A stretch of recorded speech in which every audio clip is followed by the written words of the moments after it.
In a previous session, you have learnt about cis-trans and EZ nomenclature of geometrical isomers. In this lecture, you will learn about various types of configurational notations. There are three such types.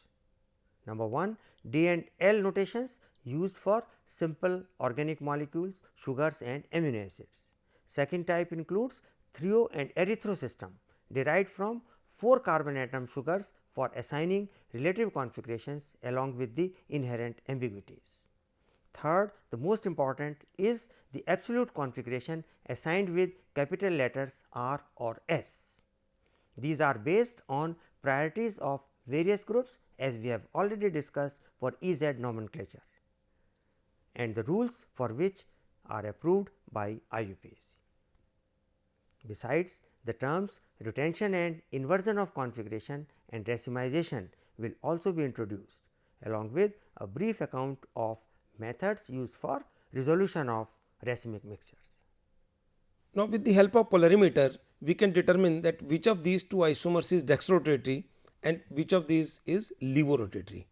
But what arrangement of atoms represents a particular isomer, that we cannot know. So, some nomenclature method was required for assigning the configuration. As we did in geometrical isomerism, these configurations were represented as cis or trans or by the letters E and Z, because when I say write cis isomer, you will be able to write the configuration for that particular isomer. So, similarly, a system was required for naming the configuration in optical isomers. One of the method that was given earlier, that is a relative method, we call it as a relative configuration, and in this system glyceraldehyde was chosen as a standard for assigning the configuration. Glyceraldehyde, you know, two isomers are possible for it. These are the two isomers of glyceraldehyde. Now, what was being done, that any compound whose configuration is to be written, it was compared with glyceraldehyde. These are the Fischer projection representation for the two, and this is the asymmetric carbon atom of glyceraldehyde which has been shown in the box here. The substituent on this, the configuration around this carbon is compared with a particular carbon in any other compound, and that was assigned a particular configuration. When this system was given, even about glyceraldehyde, it was not known that which of these two configuration represents plus glyceraldehyde or minus glyceraldehyde. Arbitrarily, it was chosen that when in Fischer projection it is written, and compound that has hydroxyl group on the right is called plus glyceraldehyde. Although later on, when methods were available, this thing was found to be true. The method was given like this, that any compound that can be obtained from glyceraldehyde or can be converted into glyceraldehyde by a series of reactions, those compounds are said to belong to D series, and the compounds which can be correlated with this minus glyceraldehyde, they are said to belong to L series, and we use letters capital D and capital L before their name. This system was mainly used for carbohydrates. It was given by Fischer at the time, who was working on carbohydrates, and carbohydrates are designated as D or L according to the stereochemistry of the highest numbered stereogenic carbon. Highest numbered stereogenic carbon means when a structure of a carbohydrate it is written in Fischer projection, we write the aldehydic group or carbonyl group towards the top side, and we compare the configuration of the lowermost asymmetric carbon atom. And on that carbon, if the hydroxyl group is pointing to the right, that carbohydrate is designated as D, and if it is on the left side, then it is designated as L. Let us see it with the help of example of glucose. This is the configuration of glucose, and in this glucose we start numbering 1, 2 from the aldehyde side, and this is number 5, that is the lowest asymmetric carbon atom, or highest numbered asymmetric carbon atom or stereogenic carbon atom, and it has hydroxyl group on the right side. So, that is why this particular isomer of glucose is represented as D glucose. Similarly, its enantiomer, it has hydroxyl on the left side, it is represented as L glucose. We can use this method for fructose also. In fructose, again we write the chain like this, and lowermost carbon in this isomer has hydroxyl on the right, then it is D-fructose. Method can be used for 5 carbon sugar also, like this is L-arabinose. Here the hydroxyl group on the lowermost asymmetric carbon atom, or the highest numbered asymmetric carbon atom, is on the left side. So that is why it is designated as L. So this method was used mainly in carbohydrate, then it was extended to amino acids also. In amino acids, they are also designated in the same manner. We only thing is look for amino group. If amino group is on the right side, then the isomer is designated as D, and if it is on the left side, it is designated as L. Such as this is alanine, where NH2 group is on the left side, so this is designated as L. But there are drawbacks of this method. The system is impossible to apply widely because we cannot compare a large number of molecules with glyceraldehyde only. Second, if we want to convert it, then we have to remember a sequence of reactions. Only then we can reach to glyceraldehyde, or we can convert from glyceraldehyde to that particular compound. And secondly, it is quite ambiguous method because many times the two enantiomers of the same compound can be correlated with the same isomer of glyceraldehyde. So this method could not be applied to large number of compounds, although in case of carbohydrates and amino acids this method is still used. Another method that was in use, that was derived from two sugars themselves. These sugars are threos and erythros. Both are these 4 carbon sugars. In threos, the 2 hydroxyl groups are across when written in the Fischer projection, and in erythros 2 hydroxyl groups are on the same side when written in the Fischer projection. And these 2 sugars were used to compare the compound which have the substance across, they are called threo isomers, and which have substance on the same side, they are called erythro isomers. Like the isomers of 2,3-dibromopentane, the 4 possible isomers are these. These 2 isomers have the bromine atoms on the same site and enantiomer also, so they are classified as erythro, whereas when the 2 bromines are across, they are classified as threo. But again, this method arises some ambiguity. In what type of cases? The problem comes that which longest chain is to be selected for comparing the groups. Like in this compound, although R and R dash are different, but at least 2 X are same. So this is isomer which is called erythro, this isomer is called threo. But what to compare in this? If we write like this, we find that 2 hydrogens are on same site. If we write like this, we find that 2 hydrogens have become across each other, 2 methyls are also across each other. So whether this isomer should be written as threo or erythro. So this method was also not very useful for many compounds. Actually, what was required? An absolute method, a method which gives the configuration directly on the basis of the arrangement of atoms, and that system was R and S system. This R and S system is based on those CIP rules which we use for E and Z system for geometrical isomers. In this system, R and S are derived from 2 Latin words which are rectus and sinisters. Rectus means right and sinister means left, and these 2 words are initialized as R and S. We will just see what does it mean by right and left and how do we arrive at this configuration. But this system, as I said, is based on the actual arrangement of atoms, and if we say this compound has got, this isomer has got R configuration, RS configuration, we are able to write the configuration. And if the configuration is written in Fischer projection or in the form of the source projection or in any form, we can determine whether it is R or S. For assigning configuration by this method, there are 2 steps. Step 1 is that assign the priorities to the 4 groups attached to the chiral center according to the sequence rule. These sequence rules are the same which we have already discussed them while discussing EZ nomenclature for geometrical isomers. Here we sometimes use the term highest priority, Actually, if there are 4 groups, we will give them the priority 1, 2, 3 and 4. So, 1 priority means the group that gets the highest priority. Then second step is, now visualize the molecule in such a way so that the group of lowest priority means the group with the 4th priority, is directed away from the viewer, and observe the order of remaining groups.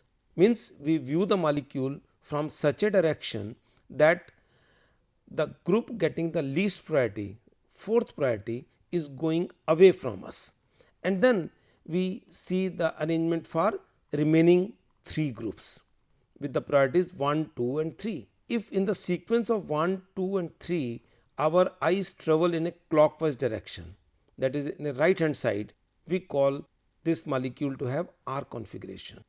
And if in going from 1, 2 and 3 we have to move anti-clockwise or counterclockwise, we assign it as a S configuration. Let us understand it with the help of this picture. Say this is a molecule where this is the group getting the 4th priority, this is the group with the 3rd priority, the 1st and 2nd priority. We have to view into the molecule so that the group of the 4th priority is going away from us. And now what is the sequence for 1, 2, 3? It is clockwise. So this is assigned R configuration. Look at this side. When we are viewing from the side, that group of the 4th priority is going away from us. Now our eyes have to move 1, 2, 3, that is in a counterclockwise. So such a arrangement will be given the S configuration. Let us understand it with the help of a model also. This is the representation of the model. Say these are 3 groups here. This is a hydrogen behind it getting the 4th priority. This hydroxyl gets 1st priority, CH2OH 3rd priority, this is an aldehyde 2nd priority. Now when we view from this direction, that is from your eyes, we have to move our eyes 1, 2 and 3, that is in a clockwise direction. So this is R configuration. Now let us understand this thing with the help of model. This is a model representing the same molecule that you have seen on the screen. This blue group 3rd priority, yellow group 2nd priority, red group 1st priority, and this is behind it the hydrogen getting the 4th priority. So now you have to view from this direction. This is the direction you have to view, and when you are viewing in this direction, in going from the group of 1st priority, that is red, to the 2nd priority, that is yellow, and 3rd priority blue, that is we are moving in a clockwise direction. So this molecule has got R configuration. So this is the way we can assign R or S configuration by looking at the model. But every time it may not be possible to make the model, and there may be some confusion when we have a tetrahedral structure written on our notebook or on board, etc. So what we can do, we can convert these into the Fisher projection and see that how we can assign configuration R or S using a Fisher projection for a molecule. In this case, if we write it in the Fisher projection, these are the 2 groups coming out of the plane. So they occupy this horizontal position. These are the 2 groups going behind. They occupy this position on the vertical line. And now next is that we assign priorities to these groups using the sequence rules. What we find that all these 3 groups are attached through carbon. So first atom is carbon. So priority cannot be decided on the basis of first atoms. This hydrogen obviously gets the 4th priority. Next atoms we see here, there are 3 hydrogens. There are 2 hydrogens, 1 oxygen, and there are 2 carbon and 1 hydrogen. So obviously here we get an atom of higher atomic number at the 2nd level. So this gets the 1st priority. Here are 2 carbons at the 2nd level. This gets the 2nd priority. Methyl gets the 3rd priority, and hydrogen is assigned the 4th priority. So these are the priorities now.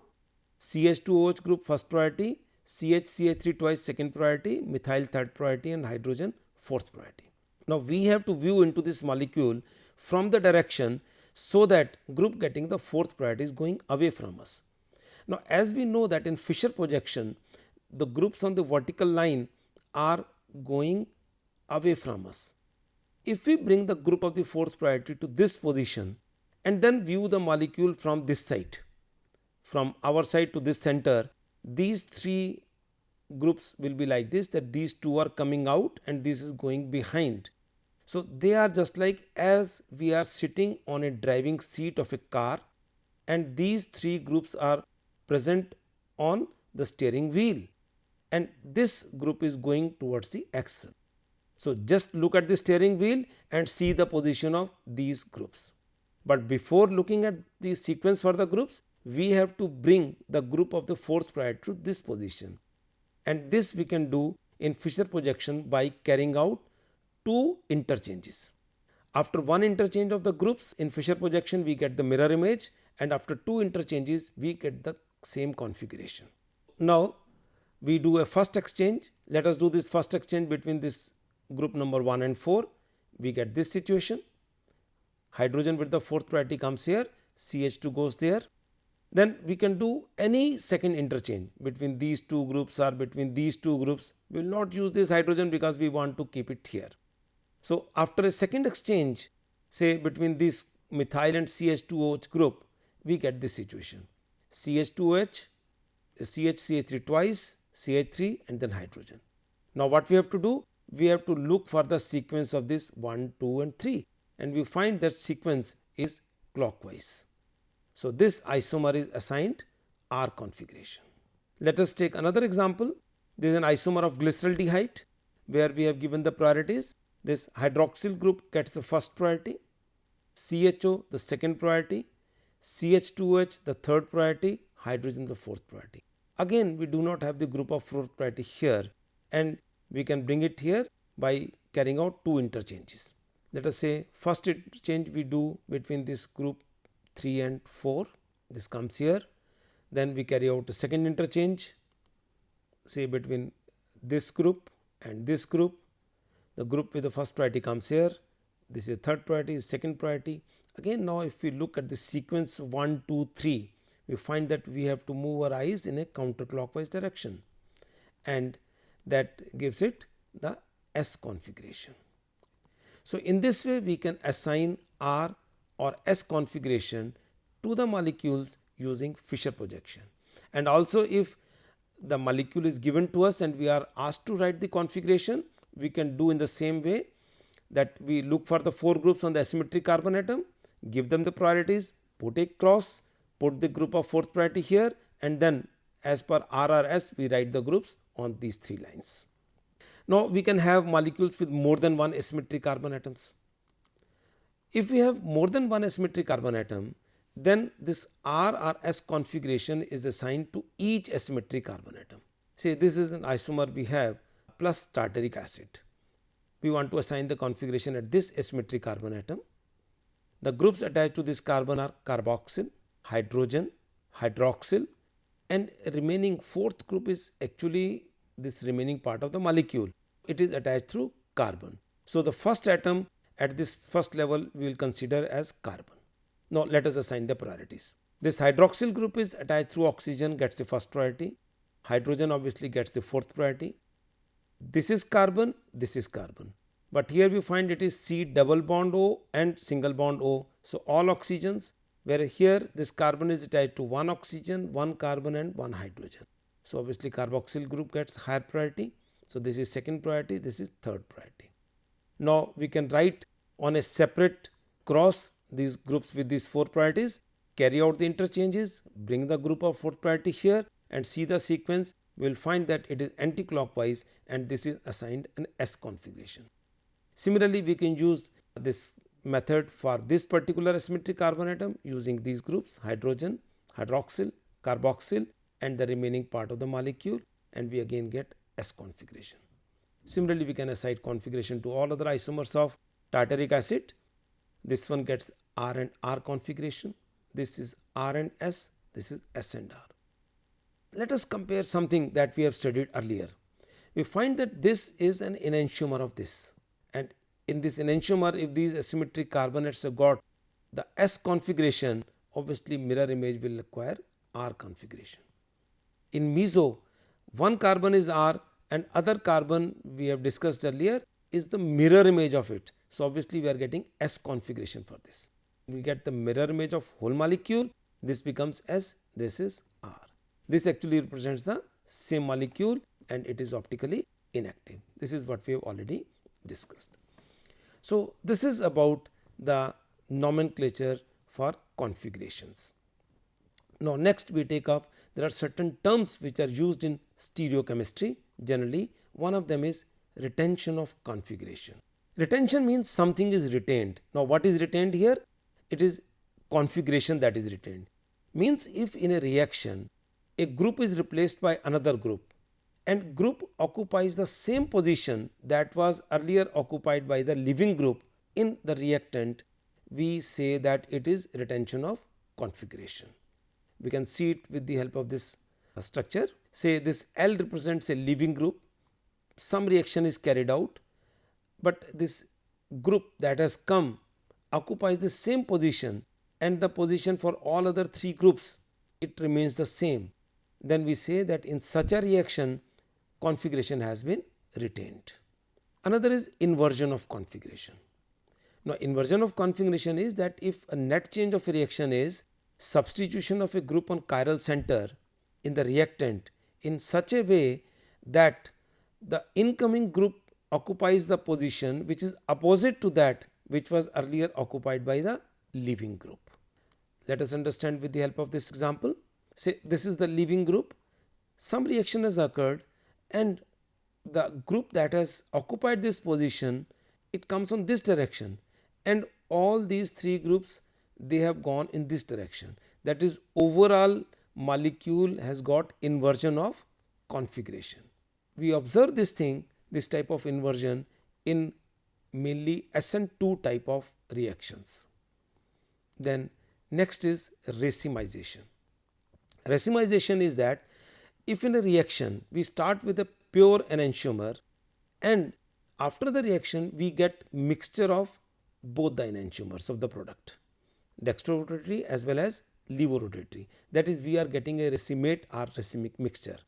Say for in this example that this is a leaving group, in some of the molecule the incoming group has occupied the same position as it is leaving group and in some molecule has got inversion and group has got opposite position.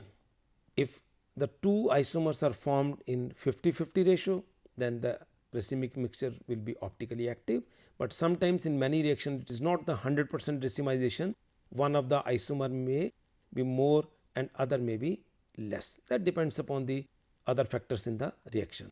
But if both the isomers are formed, we call such a process as racemization, and generally this type of observation we find in SN1 type of reactions. Next we take up resolution. Resolution is the name given to a process which involves separation of racemic mixture into its components.